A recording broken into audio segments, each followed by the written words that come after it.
Welcome to This Explainer.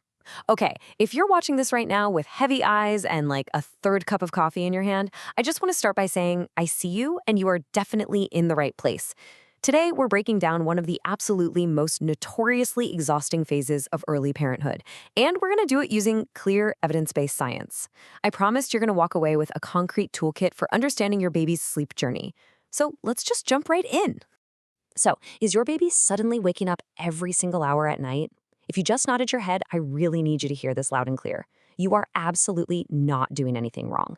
It's so incredibly easy to blame yourself, right? When you're totally sleep deprived, pacing the floor at 3 a.m., just wondering what on earth you broke. But I promise, this sudden shift from peaceful nights to constant, relentless wake-ups, it's actually a super well-documented phenomenon. I absolutely love this quote because it completely reframes that huge pain point. If your baby is waking up, you are not doing it wrong. It's a sign of healthy development. Think about that. Just when you thought you had your evenings back, just when you felt like, okay, I finally figured this parenting thing out, and you had a routine down, boom, they stopped sleeping. What feels to us like a massive step backward, what we literally call a regression, is actually a biological progression in disguise. Your baby's brain is leveling up and their entire sleep architecture is completely changing.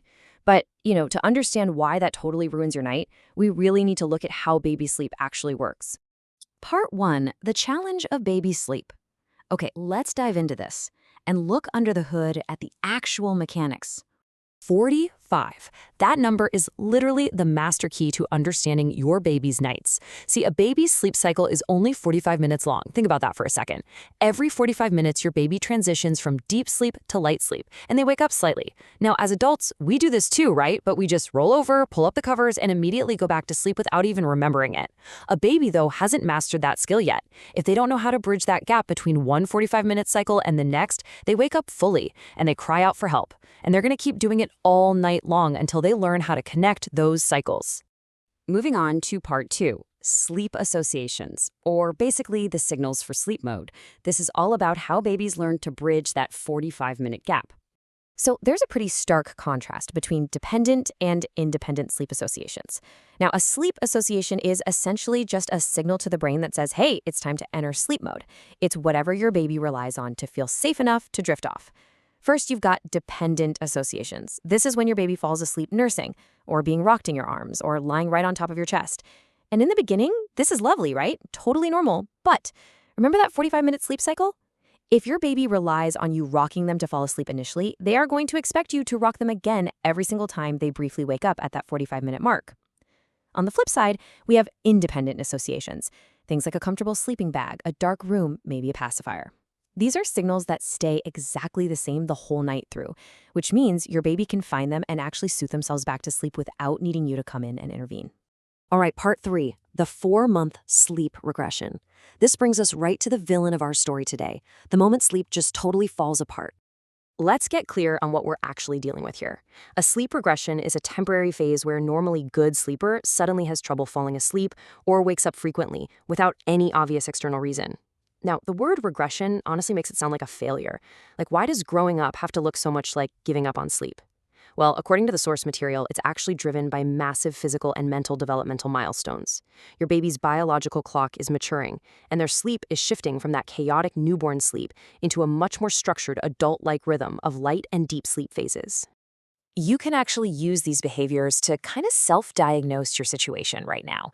Are you noticing increased restlessness? Is your baby suddenly trying to roll over all the time? Are those lovely, long, predictable naps suddenly turning into tiny little cat naps? Are they waking up constantly at night, crying more, or maybe even showing a bit less interest in eating? Well, all of these are classic textbook signs that you have officially entered the 4-month regression zone. And this brilliantly illustrates the main culprit, learning to roll over. Your baby's brain is just working overtime right now. They're practicing this huge, exciting new physical skill, and honestly, it consumes massive amounts of energy. Just imagine trying to sleep while your brain is desperately trying to solve a really complex puzzle. When their brain is that wired, and they're simultaneously trying to figure out how to connect these new, deeper, adult-like sleep cycles, their rest gets completely derailed. Their little bodies literally just cannot switch off, no matter how physically exhausted they actually are. Which brings us to part 4. Steps to more rest. You definitely didn't click on this explainer just for the science. You want real solutions. So let's shift gears into your survival toolkit.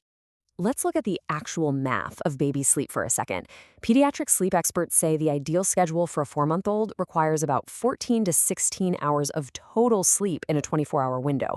That breaks down to roughly 11 to 12 hours at night, and then 3 to 4 hours during the day spread across 3 or 4 naps. But listen, the absolute most critical metric here is that bottom row. Wake windows. A wake window is simply the amount of time your baby is awake between naps. At 4 months, this should be incredibly tight. We're talking just 1.5 to 2 hours max.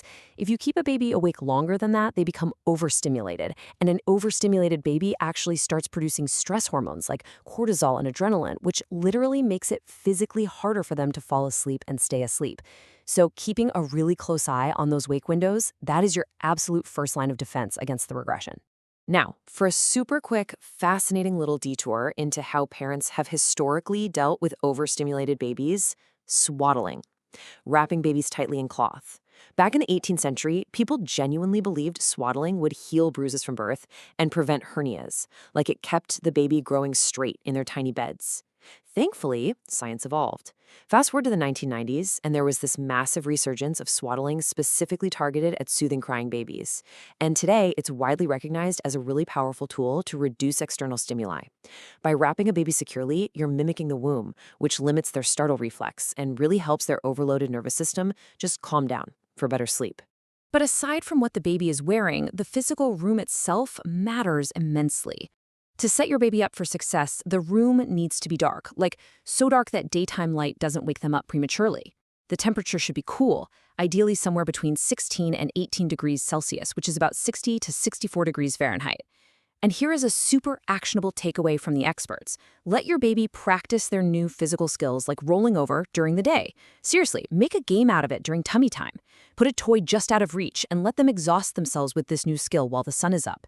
Because if they master rolling over during daytime play, their brain won't feel this urgent, desperate need to practice it at 3 a.m. So the crucial point here is predictability. During a regression, you might be really tempted to just try completely new things out of pure, utter desperation. Don't do it. Stick to a highly predictable bedtime routine. Step 1, clean diaper. Step 2, put on their sleeping bag. Step 3, sing a familiar song. Step 4, cuddle them gently, but, and this is absolutely key, guys, place them in bed drowsy, not fully asleep. Remember those independent sleep associations we talked about earlier? This is how you build them. It teaches them that the crib is where the actual falling asleep happens, not in your arms. You have to be patient with this step. It really does take time, but it pays off massively in the long run. As we wrap up this explainer, I really want to leave you with a final thought to chew on. What if we look at sleep as a skill to be taught rather than a battle to be won? Your baby isn't fighting you. They're literally just learning how to operate a rapidly upgrading brain and body. By understanding their 45-minute sleep cycles, managing those tight wake windows, and providing consistent, independent sleep associations, you are simply giving them the tools they need to master this totally new skill. You've got this. Hang in there, stick to the routine, implement these tools, get some rest tonight, and just prepare yourself. Because honestly, the cognitive leaps at 6 and 8 months, yeah, those are a whole different ballgame. But hey, that's a topic for another explainer. For now, I wish you all a very, very good night's sleep.